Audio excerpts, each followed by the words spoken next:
कैसे हैं मेरे प्यारे छात्र छात्र, आई होप कि लगे अच्छे होंगे। आपकी जो स्टडी चलेगी काफी बेहतरीन चलेगी। तो आज के क्लास में हमने लेकर आए हैं क्लास 12th के हिंदी के मोस्ट इंपोर्टेंट ऑब्जेक्टिव क्वेश्चन, जो आपके फाइनल बोर्ड परीक्षा के लिए बहुत ज्यादा इंपॉर्टेंट है और बहुत ज्यादा खास है। ठीक है ना, आप लोग सारे क्वेश्चन को काफी अच्छे तरीका से आज देखिएगा। ठीक है ना, क्योंकि आज का जो क्लास होने वाला था दोपहर 1 बजे, कितना बजे? दोपहर 1 बजे, याद रखिएगा दोपहर 1 बजे होने वाला था ना जो क्लास, वो नहीं हुआ क्योंकि वहां टेक्निकल इशू हो गया था, जिसके कारण नहीं हुआ। लेकिन वो शाम को चलकर कितना बजे हुआ?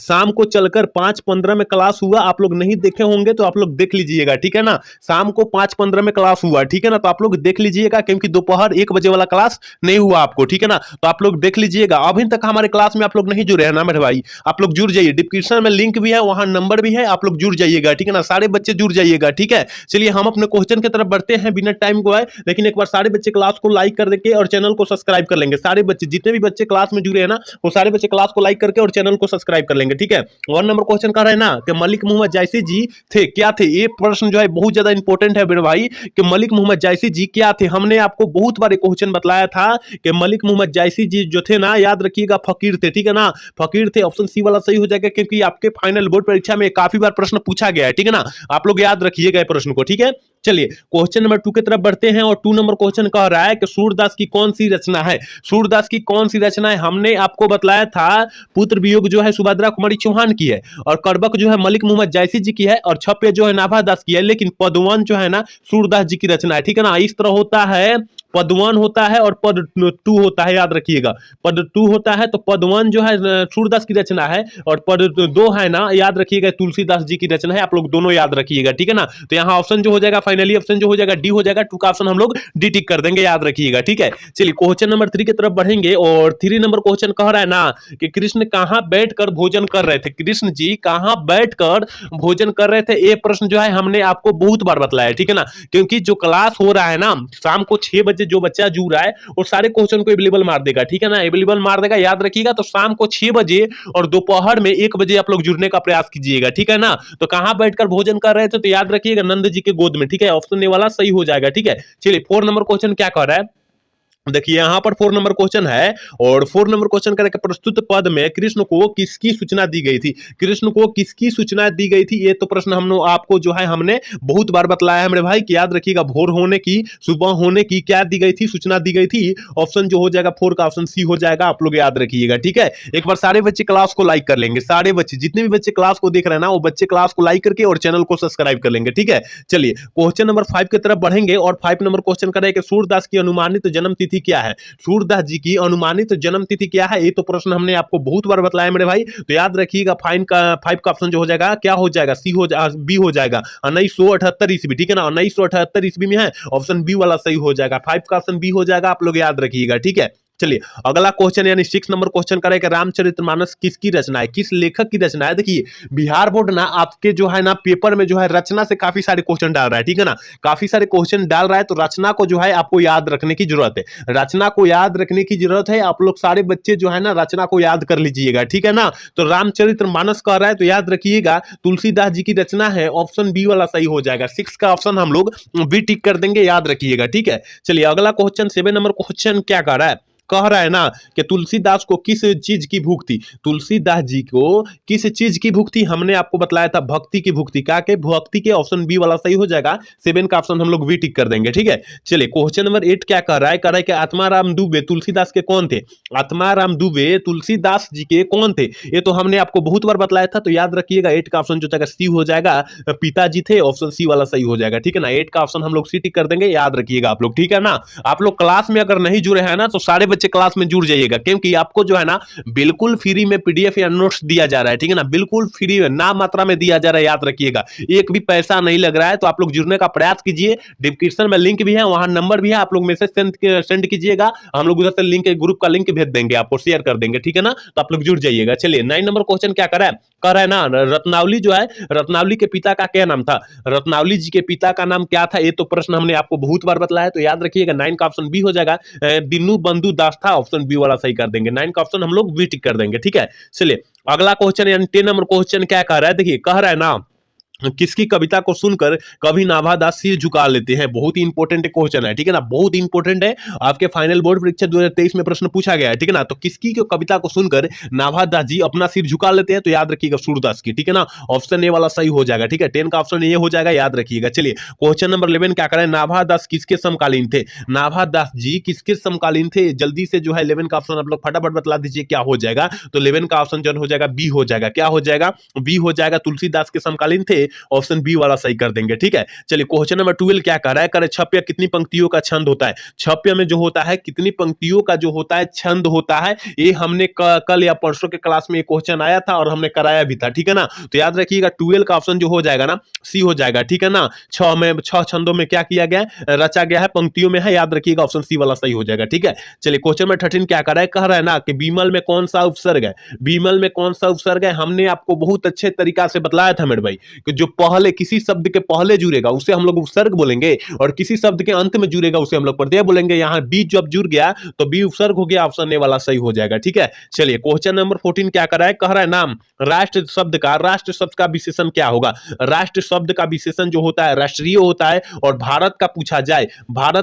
जाए भारतीय होता है, याद रखिएगा, ठीक है ना। और एक पूछा जाता है जात का विशेषण पूछा जाता है, तो आप लोग जातीय मारिएगा, ठीक है ना। क्या मारिएगा? जातीय मारिएगा, आप लोग याद रखिएगा। जो हम क्वेश्चन बतला रहे हैं ना उस क्वेश्चन को अच्छे तरीके से याद रखना है, ठीक है ना। ऑप्शन ए वाला इसका आंसर सही हो जाएगा, आप लोग याद रखिएगा, ठीक है। चलिए क्वेश्चन नंबर 15 क्या करे कि नाभा दास का जन्म कब हुआ था? देखिए मतलब नाभा दास का जन्म पूछा जा रहा है और अनुमानित में पूछा जा रहा है, ठीक है ना। तो नाभा दास जी का जन्म जो है हमने आपको बतलाया था कि याद रखिएगा 1570 में हुआ था और अनुमानित लगाया गया था, ऑप्शन ए वाला सही हो जाएगा। 15 का ऑप्शन टिक कर देंगे, ठीक है ना। सारे बच्चे क्लास को लाइक कर लेंगे, जितने भी बच्चे क्लास को देख रहे हैं ना सारे बच्चे क्लास को लाइक कर लेंगे, ठीक है ना। और सारे बच्चे ग्रुप में भी जुड़ जाइएगा क्योंकि डिस्क्रिप्शन में लिंक भी है, वहां नंबर भी है, ठीक है। चलिए क्वेश्चन नंबर 16 कह रहा है ना कवित के प्रथम पद में कौन सा रस पाया जाता है? कवित के जो है ना कवित के प्रथम पद में कौन सा रस पाया जाता है? तो याद रखिएगा 16 का जो ऑप्शन हो जाएगा ये हो जाएगा वीर रस पाया जाता है, ऑप्शन ए वाला हम लोग टिक कर देंगे, ठीक है। 17 नंबर क्वेश्चन क्या कर रहा है कि छत्रसाल की तलवार में कौन सा रूप धारण कर रखा है? छत्रसाल की तलवार में कौन सा रूप जो है धारण कर रखा है? तो 17 का ऑप्शन यानी 17 का ऑप्शन क्या हो जाएगा? तो याद रखिएगा ऑप्शन ए वाला सही हो जाएगा रौद्र रूप, ठीक है ना। ऑप्शन ए वाला टिक कर देंगे, ठीक है। चलिए अगला क्वेश्चन यानी 18 नंबर क्वेश्चन क्या कह रहा है, देखिए मेरे भाई कह रहा है ना कि निम्न में से कौन सी रचना जो है प्रसाद जी की नहीं है? कौन सी रचना जो है ना प्रसाद जी की नहीं है, मतलब प्रसाद जी द्वारा नहीं रचा गया है? तो याद रखिएगा 18 का जो ऑप्शन हो जाएगा डी हो जाएगा, संकेत साकेत जो है ना ये प्रसाद जी द्वारा नहीं रचा गया है, ऑप्शन डी वाला सही हो जाएगा, ठीक है। चलिए क्वेश्चन नंबर 19 क्या कर रहा है, प्रसाद रचित महाकाव्य का नाम क्या है? देखिए प्रसाद कहकर और क्या जो पूजा में प्रसाद मिलता है उसको ना टिक कर दीजिएगा, ठीक है ना, क्योंकि ये जो प्रसाद जो नाम है ना ये जयशंकर प्रसाद जी का नाम है, ठीक है ना, याद रखिएगा, ठीक है ना। तो प्रसाद जी का जो कौन सा महाकाव्य रचे हैं प्रसाद जी, तो याद रखिएगा 19 का ऑप्शन जो हो जाएगा बी हो जाएगा काम्यानी, ठीक है ना, ऑप्शन बी वाला सही हो जाएगा। चलिए क्वेश्चन नंबर 20 क्या कर रहा है ना सुभद्रा कुमारी चौहान किस वर्ग की कवित्री मानी जाती है? सुभद्रा कुमारी चौहान जो है किस वर्ग की कवित्री मानी जाती है? हमने बतलाया था आपको कि राष्ट्रीय भावधारा की कवि मानी जाती है, कवित्री मानी जाती है, ऑप्शन बी वाला सही हो जाएगा, ठीक है। 20 का ऑप्शन बी हम लोग टिक कर देंगे, याद रखना है। चलिए 21 नंबर क्वेश्चन क्या कर रहा है, कह रहा है नाम सरोज समृद्धि किसकी रचना है? सरोज समृद्धि जो है किस लेखक की रचना है? हमने आपको एक क्वेश्चन बतलाया था कि सरोज समृद्धि आए ना, तो याद रखिएगा 21 का ऑप्शन आंख मूंद कर निराला जी मार दीजिएगा, ठीक है ना, ऑप्शन बी वाला सही कर दीजिएगा, ठीक है। 21 का ऑप्शन बी टिक कर दीजिएगा, याद रखिएगा मेरे भाई। चलिए क्वेश्चन नंबर 23 क्या कर रहा है, देखिए 23 नंबर क्वेश्चन का ट का उच्चारण स्थान क्या है? देखिए ट आए, ठ आए, डो आए, ढो आए और अण आए, इनमें से कोई भी आए ना तो याद रखिएगा मृदा मार दीजिएगा, ऑप्शन ए वाला सही कर दीजिएगा। 22 का ऑप्शन ए वाला सही हो जाएगा, आप लोग याद रखिएगा, ठीक है। चलिए अगला क्वेश्चन 23 क्या करेगा, व्याकरण की दृष्टि से अपनापन शब्द है, व्याकरण की दृष्टि से अपनापन शब्द में क्या होता है? तो हमने बतलाया था अपनापन, मित्रता, यहां आ जाए मित्रता, ठीक है ना, शत्रुता, ठीक है, शत्रुता आ जाए, ये जो होता है भाववाचक संज्ञा का उदाहरण होता है, ठीक है ना, भाववाचक संज्ञा का उदाहरण होता है, याद रखिएगा। तो कहीं दिया है क्या? देखिए ऑप्शन डी में दिया, ऑप्शन डी वाला सही कर देंगे, क्योंकि जहां भाव होगा, यहां जहां मोह माया होगा वहां अपनापन होगा, जहां मित्रता होगा वहां मित्रता होगा, वहां शत्रुता होगा, याद रखिएगा, ठीक है ना, वहां देवेश होगा। तो आप लोग याद रखिएगा भाववाचक संज्ञा उदाहरण मार दीजिएगा आप लोग, ठीक है ना। आप लोग सारे क्वेश्चन को अच्छे से याद कर लीजिएगा, ठीक है। चलिए क्वेश्चन नंबर 24 क्या कर रहा है ना कि शमशेर बहादुर सिंह को साहित्य अकादमी पुरस्कार पुरस्कार कब मिला था? शमशेर बहादुर सिंह को साहित्य अकादमी पुरस्कार जो है कब मिला था? तो जल्दी से जो है ना 24 का ऑप्शन बतला दीजिए क्या हो जाएगा। तो याद रखिएगा 1977 ईस्वी में मिला था। 24 का ऑप्शन जो हो जाएगा ये वाला सही हो जाएगा, याद रखिएगा। एक बार सारे बच्चे क्लास को लाइक कर लेंगे। देखिए इतने बच्चे क्लास को देख रहे हैं और क्लास को कोई भी बच्चा क्लास को लाइक नहीं कर रहा है, सारे बच्चे कर लीजिए, क्योंकि हम आपके लिए जो है ना इतना मेहनत कर रहे हैं और आप हमारे लिए छोटा सा प्रयास नहीं कर रहे हैं, वो प्रयास आपको करना होगा, याद रखिएगा, ठीक है ना। सारे बच्चे क्लास को लाइक करके और चैनल को सब्सक्राइब कर लेंगे, ठीक है ना। अभी तक क्लास में नहीं जुड़े हैं तो जुड़ जाइए, डिस्क्रिप्शन में लिंक भी है, वहां नंबर भी है, आप लोग जुड़ जाइएगा, ठीक है ना। और वहां बिल्कुल फ्री में जो है हमारे क्लास से जो है आपको बिल्कुल फ्री में जो है ना पीडीएफ या नोट्स दिया जा रहा है आपको, तो आपको जुड़ना अति आवश्यक है हमारे क्लास से, ठीक है। चलिए क्वेश्चन नंबर 25 क्या करें, पोषक का विलोम शब्द है। पोषक का विलोम शब्द क्या होता है? देखिए शोषक का विलोम शब्द पोषक होता है, ऑप्शन बी वाला सही हो जाएगा। 25 का ऑप्शन बी हो जाएगा, याद रखिएगा, ठीक है। चलिए अगला क्वेश्चन देखिए, बहुत इंपॉर्टेंट क्वेश्चन है। कह रहे हैं कि मुक्ति बोध तार सप्ताह के डेट कभी माने जाते हैं? कौन से कभी माने जाते हैं? हमने आपको बतलाया था कि मुक्ति बोध कहे और तार सप्ताह के कौन से कभी है, पहले कभी है, हमने आपको तो पहले ही बतला दिया था, ऑप्शन ए वाला सही हो जाएगा। चलिए क्वेश्चन नंबर 27 क्या करें, मुक्ति बोध जी का जन्म कहां समय जो था, मतलब मुक्ति बोध के गजानन माधव मुक्ति बोध का जन्म का समय पूछा जा रहा है, कब हुआ था? तो हमने बतलाया था कि रात्रि 2 बजे हुआ था जन्म, ऑप्शन ए वाला सही हो जाएगा। 27 का ऑप्शन हम लोग ये टिक कर देंगे, आप लोग याद रखिएगा मेरे प्यारे छात्रों, ठीक है। चलिए क्वेश्चन नंबर 28 के तरफ बढ़ेंगे और देखिए 28 नंबर क्वेश्चन यहाँ है, करे के अधिनायक में कौन सा उपसर्ग है? ये तो क्वेश्चन सारे बच्चे मार देंगे क्योंकि ये तो बबुआ टाइप क्वेश्चन है। क्या ये तो बबुआ टाइप क्वेश्चन है कि अधिनायक में कौन सा उपसर्ग है? याद रखिएगा जो पहले जुड़ेगा उपसर्ग और जो अंत में जुड़ेगा वो प्रत्यय है, तो यहाँ अधि जो हो जाएगा उपसर्ग हो जाएगा, ऑप्शन जॉन हो जाएगा, क्या हो जाएगा? ये वाला सही हो जाएगा, ठीक है। चलिए क्वेश्चन नंबर 29 क्या कह रहा है, रघुवीर सहायक किस काल के कवि थे? रघुवीर सहायक जी किस काल के कवि माने जाते हैं? तो याद रखिएगा 29 का ऑप्शन जो हो जाएगा ये हो जाएगा, आधुनिक काल के कवि माने जाते हैं, ठीक है। चलिए क्वेश्चन नंबर 30 देखते हैं। कह रहा है पत्नी बेटिया क्या करती थी? पत्नी बेटिया जो है क्या करती थी? और ये 2023 में प्रश्न पूछा गया है और आपके फाइनल बोर्ड परीक्षा में, तो क्या करती थी? समझाती थी, ऑप्शन बी वाला सही हो जाएगा 30 का, याद रखिएगा, ठीक है। चलिए 31 नंबर क्वेश्चन क्या कह रहा है, कर के किसकी बात पर कोई ध्यान नहीं दे रहा था? ये भी बहुत इंपॉर्टेंट है और आपके फाइनल बोर्ड परीक्षा 2022 में पूछा गया है कि किसकी बात पर कोई ध्यान नहीं दे रहा था। तो याद रखिएगा बूढ़ा मक्स वाले की बात पर जो है कोई ध्यान नहीं दे रहा था, ऑप्शन बी वाला सही हो जाएगा 31 का, ठीक है। चलिए 32 नंबर क्वेश्चन क्या कर रहा है कि अप्रकाशित शब्द में कौन सा प्रत्यय है? अप्रकाशित शब्द में जो है कौन सा प्रत्यय है? तो हमने बतलाया था जो पहले जुड़ेगा उपसर्ग हो जाएगा और जो अंत में जुड़ेगा, यानी यहाँ प्रकाशित ईत आ रहा है ना, प्रकाशित, यानी ऑप्शन जो हो जाएगा बी हो जाएगा, ईत आ जाएगा, ऑप्शन बी वाला सही कर देंगे, याद रखिएगा। जो अंत में जुड़ेगा उसे हम लोग प्रत्यय कहते हैं, याद रखिएगा आप लोग, ठीक है। चलिए क्वेश्चन नंबर 33 क्या करें कि वैसी संज्ञा जिनके खंड समर्थक होते हैं उन्हें कहते हैं, उन्हें क्या कहते हैं? देखिए वैसी संज्ञा जिसे खंड समर्थक होते हैं उसे यौगिक कहते हैं, लेकिन खंड समर्थक नहीं होते हैं, न होते हैं या नहीं होते हैं, उसे हम लोग क्या कहते हैं? रूढ़ कहते हैं, याद रखिएगा, ठीक है ना। तो यहाँ खंड समर्थक होते हैं इसलिए ऑप्शन जो हो जाएगा बी हो जाएगा, 33 का ऑप्शन बी हो जाएगा, आप लोग याद रखिएगा। अगर नहीं होते हैं तो रूढ़ मारते, ठीक है। चलिए क्वेश्चन नंबर 34 क्या करें, घ का उच्चारण स्थान है।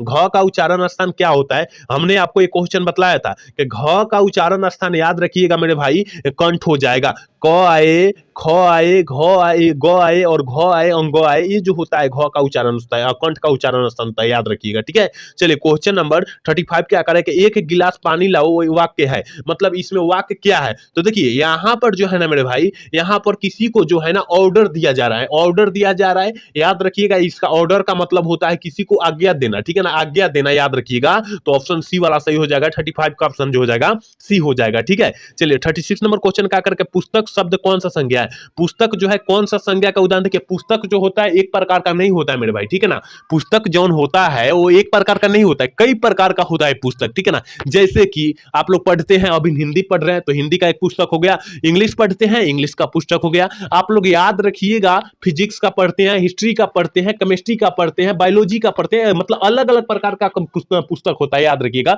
इसका मतलब जातिवाचक संज्ञा हो जाएगा, ऑप्शन ए वाला सही हो जाएगा, याद रखना है आपको, ठीक है। चलिए क्वेश्चन में 37 क्या करें, निम्नलिखित पदों में शब्दों में समूहवाचक संज्ञा है। समूहवाचक संज्ञा कौन है? जहां ढेर सारा आदमी हो उसे हम लोग समूहवाचक संज्ञा कहते हैं, मतलब साधारण भाषा में हमने बोला, ठीक है ना। इसका मतलब कहने का मतलब है सभा जौन हो जाएगी मेरे भाई, सभा जौन हो जाएगी वो समूह हो जाएगी, क्योंकि सभा जो है एक आदमी और दो आदमी से नहीं लगती है। कम से कम 20 से 50 आदमी होगा, या 30 आदमी होगा, या 25 आदमी, या 22 आदमी, जितना हो जाए, मतलब 20 से ऊपर हो जाए, 15 से ऊपर हो जाए, वो सभा हो जाएगा। ठीक है ना, इसलिए ऑप्शन जो हो जाएगा ये हो जाएगा। मनावता कहे तो मनावता याद रखिएगा, इसमें भाववाचक आ जाएगा। ठीक है ना, मनावता जो हो जाएगा भाववाचक संज्ञा का उदाहरण हो जाएगा, आप लोग याद रखिएगा। ठीक है, आदमी, आदमी कई प्रकार का होता है, इसका मतलब जो होता है जातिवाचक हो जाएगा, याद रखिएगा। ठीक है ना, चलिए क्वेश्चन नंबर 38 क्या करे कि भाववाचक संज्ञा का उदाहरण नहीं है। कहा जा रहा है कि भाववाचक संज्ञा का उदाहरण कौन नहीं है, तो देखिए हमने बताया था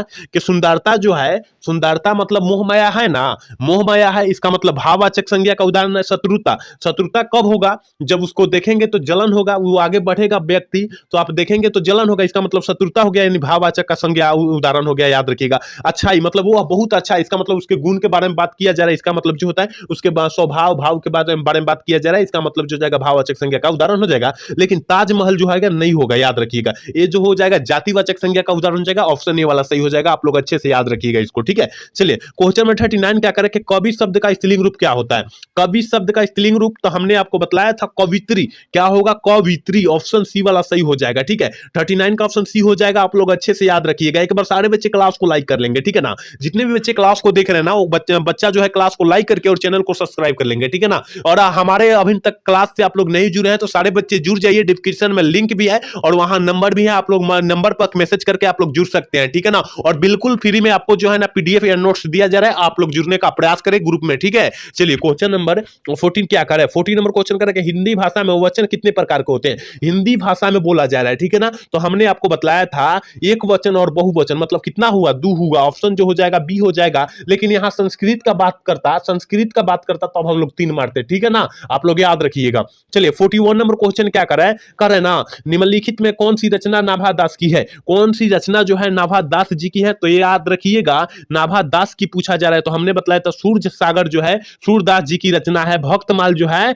नाभा दास जी की रचना है, जो अभी पूछा जा रहा है क्वेश्चन में। ठीक है ना, ऑप्शन बी वाला इसका सही हो जाएगा। और गीतावली जो है ना, ये तुलसीदास जी की रचना है, आप लोग याद रखिएगा। ठीक है ना, और आंसू जो है प्रसाद जी की रचना है, किसकी है, प्रसाद जी की रचना है, आप लोग याद रखिएगा। ठीक है, चलिए तो इसका ऑप्शन क्या हो जाएगा, बी हो जाएगा, आप लोग याद रखिएगा। ठीक है, चलिए क्वेश्चन नंबर 42 नंबर क्वेश्चन कर रहा है, हनुमान बाहुक रचना कितने छंदों में है। हनुमान बाहुक रचना जो है कितने छंदों में विभक्त हुआ है, तो हमने आपको बताया था 44 छंदों में, ऑप्शन ए वाला सही हो जाएगा। ठीक है, चलिए अगला क्वेश्चन 43 कह रहा है ना कि तुलसीदास किस काल के कवि थे। तुलसीदास जी किस काल के कवि माने जाते हैं, ये तो प्रश्न हमने आपको बहुत बार बताया मेरे भाई, याद रखिएगा, भक्ति काल के कवि माने जाते हैं। 43 का ऑप्शन जॉन हो जाएगा, बी हो जाएगा। ठीक है, चलिए क्वेश्चन नंबर 44 क्या कह रहा है कि तुलसीदास का मूल नाम क्या था। ये तो सारे बच्चे को पता होगा, बबुआ वाला टाइप, बबुआ टाइप क्वेश्चन है, याद रखिएगा कि तुलसीदास का मूल नाम क्या था। ये हमने आपको बहुत ही बार बताया है कि तुलसीदास जी राम भक्त थे, इसका मतलब बचपन का नाम जो था राम बोला था, ऑप्शन बी वाला सही हो जाएगा। 44 का ऑप्शन बी हम लोग टिक कर देंगे। ठीक है, 45 नंबर क्वेश्चन करें कि रामचरितमानस किनकी रचना है, किस लेखक की रचना है रामचरितमानस। तो हमने आपको बतलाया था कि सूरसागर जो है, सूरसागर सूरदास की रचना है। तुलसीदास जी के रचना जो है रामचरितमानस है, इसका मतलब जो हो जाएगा बी वाला सही हो जाएगा। ठीक है ना, और नाभादास जी के जो है भक्तमाल रचना है, आप लोग ये भी याद रखिएगा। ठीक है ना, तो इसका ऑप्शन करेक्ट हो जाएगा बी। ठीक है ना, क्योंकि रामचरितमानस की बात किया जा रहा है, तो 45 का ऑप्शन जो हो जाएगा बी हो जाएगा। ठीक है, चलिए क्वेश्चन नंबर 46 क्या कर रहा है कि इनमें से कौन सी रचना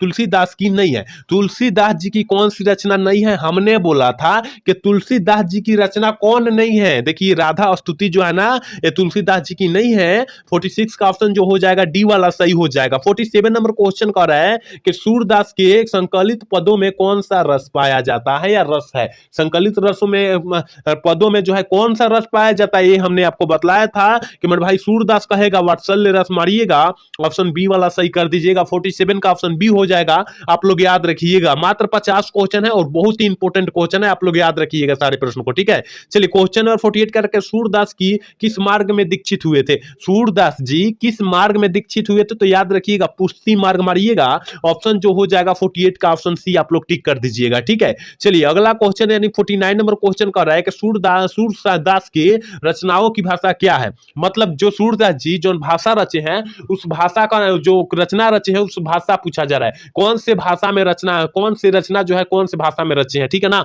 तो 49 का ऑप्शन जो हो जाएगा बी हो जाएगा, ब्रज भाषा में रचे हैं। 49 का ऑप्शन बी हम लोग टिक कर देंगे, ठीक है। चलिए आज के क्लास के लास्ट क्वेश्चन यानी 50 नंबर क्वेश्चन है, वात्सल्य के विश्व में अद्वितीय कवि कौन है। वात्सल्य के रस में, ठीक है ना, वात्सल्य के रस में विश्व के अद्वितीय गुरु कहा जा रहा है, कवि कहा जा रहा है, तो याद रखिएगा सूरदास जी है। ऑप्शन ए वाला सही हो जाएगा, 50 का ऑप्शन ए हो जाएगा, ठीक है ना। और यहां हमने 50 क्वेश्चन आपको बहुत इंपॉर्टेंट बतलाया और पूरा किताब से जो है ना पूरा निचोड़ क्वेश्चन बतलाया। आप लोग अच्छे तरीका से देखे होंगे ना तो सारे क्वेश्चन बहुत इंपॉर्टेंट है और इसमें से कुछ प्रश्न आपके फाइनल बोर्ड परीक्षा में देखने के लिए मिलेंगे, ठीक है ना। तो सारे प्रश्न को अच्छे से देख लेना है और अच्छे से रट जाना है, ठीक है ना। और आप अभी तक हमारे क्लास से नहीं जुड़े हैं तो सारे बच्चे जुड़ जाइए, डिस्क्रिप्शन में लिंक भी है, वहां नंबर भी है, आप लोग मैसेज कीजिएगा, हम लोग आपको जोड़ देंगे, ठीक है ना। और आज का क्लास कैसा लगा, अगर अच्छा लगा होगा तो चैनल को सब्सक्राइब और लाइक करना ना भूलिएगा। जय हिंद, जय भारत।